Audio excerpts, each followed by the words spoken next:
Hey guys and welcome back. Today I'm going to show you how to fix the crackling sound, so static sound that's coming from your microphone while using Voicemeeter. So I'm going to go over as much solutions as possible. Watch until the end to see if yours is in there. And also I'm going to show you how this will work for Discord, for example, if you're using Discord. And after doing most steps in this video, make sure you restart your computer afterwards. That will actually be quite important. But first guys, if you want, you can go down on this video in the comment section and click on the first comment that I pinned. This will bring you to my Fiverr, and here you can get a YouTube logo and banner or a modern minimalist YouTube logo and banner for your YouTube channel.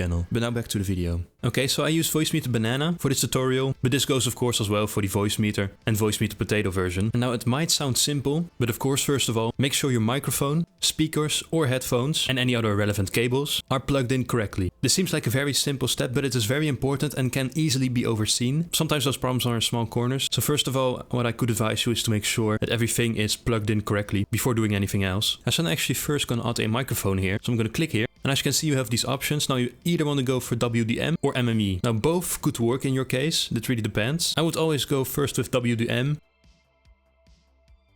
And if you see you're running into any problems, because the crackling sound might actually originate from this, you can always switch over to the other one, to MME. Or if you're using MME, you can always try WDM here. This could actually affect, and this could actually work at times with this problem. So then whenever you're selecting WDM or MME, just select the microphone in question. Now I'm using my microphone Blue Yeti here, so I'm going to select my microphone. There you go, as you can see we have a signal right here. So that means it's connected. Now of course the input right here is also very important, which is the microphone. And output, well, I don't need it at the moment. But same, you have to choose WDM or MME and actually select a speaker here. Now I would go, in this case, for my speakers here, which would be my headphones. So that's very important that you have also WDM or MME here as an output, which in this case I'll advise you to use MME more as an output. Same, up to you to look if that helps, if you change between the two. Then afterwards here we're going to go up here to the right corner and click on menu. Go down to system settings here and this window will show. Now what's important here, first of all, is that this is set to 48,000 Hertz right here. So you can choose either 44,100 or 48,000. I preferably always go for 48,000. I definitely advise you to do so as well. Anything above that, from 88,200 to these right here, it's too high and might actually cause a problem if it's set too high, once again in this case. So make sure that you bring it down to 48,000 or to the very least 44,100. Don't overlook that step, it's very important. Then if you go up here, then something else very important to mention. Now as you saw earlier, we had WDM and MME here. So once again, it depends on which you're using right now, but whatever which one, click on the one you're using. So I'm using WDM, so I'm going to click this one here. To first show you a warning, talking you about the kilohertz again, but you can just click OK here. Now here you can go either way, really. Sometimes you have to go lower and sometimes you can go higher. Now normally this here, the buffering, this can also help with latency, which is something you can run into. Now if in case you don't know what latency is for example if you're speaking a word into the microphone or for example strumming a guitar as well, or picking a chord, it will only come a couple of milliseconds to a second later. So if you speak one word and it's almost a second later that you actually hear it in your headphones as a playback, that means you have latency. And in this case, it can thus also create a problem with static or crackling sound. So once again, there are cases where you want to go down here, but there are also cases where you want to go up here. That really is just personally up to you to try it out. It might be too high and you want to bring that lower, or it might be too low and actually bring it up a bit higher here. And not only that, you don't only want to do either of these two, but also the ACO, the ACO if you will, just in case. You can, that's on default right now.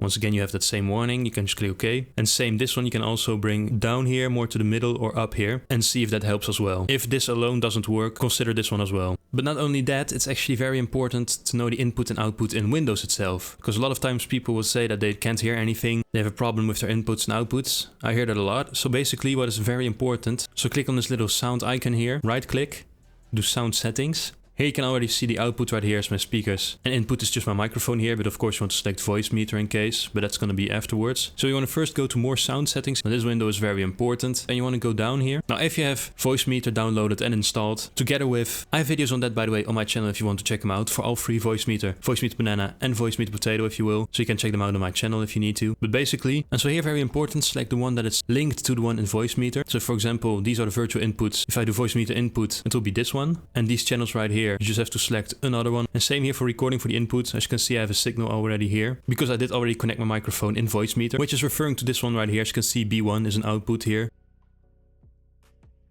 In any case, you have to right click and go to properties.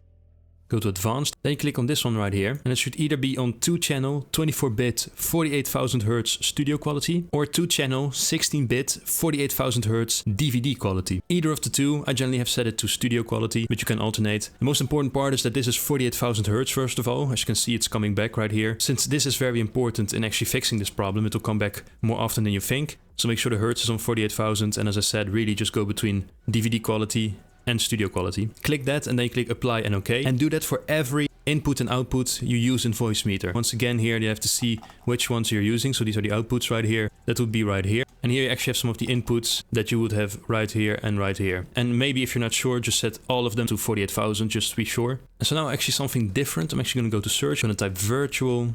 Now it will either be virtual I/O control panel or virtual aux I/O control panel. Either one of the two, just click it. So here in the control panel of the whole VAIO, so all of the inputs and outputs of Voicemeeter are here, but just as an external control panel basically. So the drivers, if you will. What you want to do here is actually go up in the left corner to options. You go down here to internal sampling rate 48,000 Hz. And clearly, of course, the 48,000 Hz comes back once again here. As I said, it's a very reoccurring detail in this video, because it is very important that as much sampling rates are set to 48,000 Hz. So even though it's a bit repetitive, it is a very important detail in fixing this problem. You can click this right here. Now, after you click that, do make sure that you close this and actually restart your PC right here. Okay, and then last here, but definitely not least, if you go right click on the taskbar here and go to Task Manager, we're actually immediately going to go to Details. And here in Details, under A, you actually want to search for, as you see here, audiodg.exe. Now we're going to have two solutions for this. If you want to right click, first of all, go to set priority. Now it should be on normal, but you want to set it on above normal, high or real time. This will give a process priority, so basically helping with the CPU, which is an important factor in this problem as well, in order to have a higher performance, giving it a priority, if you will. So that's why it's very important to set it in either of these three. If you see that above normal or high is already enough, you don't have to set it to real time, for example. But this is something that once again have to test for yourself and see how high you would need it to get a very smooth and clear sound. But when you've done that, you actually want to go down here, just one beneath. It's going to be set affinity, which is going to be the last important detail of this tutorial. As you can see, all processors, so all CPUs that I currently have are selected. So I have 4 here, 5 technically. And best you can do here is actually just unselect them and select them one by one, and you can click OK and see if those work. There are ones that might work a bit better than others. So if you, for example, try 0, you see that 2 works better after clicking OK. You keep 2 or whatever other number here. But I do advise you to go one by one after this, just checking them out and seeing which one will do the trick. And as I said, after selecting one of these, you click OK and see what it does for you. But there we go, guys. In case you had a crackling voice, static voice, or robotic voice in Voicemeeter, some might even say. I really try to go over as much solutions as possible here. Hope yours is in there. If you still have any questions, leave them down below. And in case, hope you enjoyed the video. Please leave a like, would be really nice. Subscribe, would also be really nice. And I hope to see you guys in my next video. Bye.